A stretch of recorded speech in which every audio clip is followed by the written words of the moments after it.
আসসালামু আলাইকুম রহমতুল্লাহ বরকাত। জীবনের এই প্রতিদিনের দুর্যোগে আমরা ভুলে যাই সব শেষের ঠিকানা কোথায়। কে কত ধনী, কে কত প্রভাবশালী, কে কত নামী, এসব হিসাবে একদিন থেমে যাবে এক টুকরো সাদা কাফনের নিচে।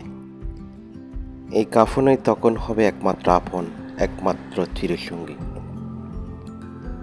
মানুষ আজ এমনভাবে জীবনকে সাজিয়েছে যেন মৃত্যু কোনো বাস্তব বিষয়ই নয়।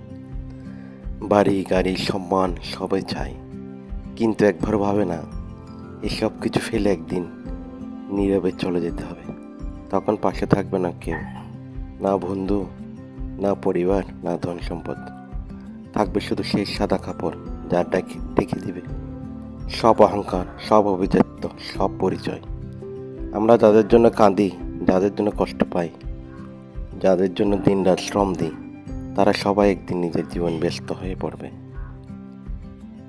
শুধু সেই সাদা কাফন, যে মাটির ঘর, আর সেই শেষ নিঃশ্বাস হবে আমাদের প্রকৃত বাস্তবতা। তাই জীবনের ছোট্ট সফরে অহংকার নয়, বিনয়কে বেছে নাও। দুনিয়ার নয়, আখিরাতের জন্য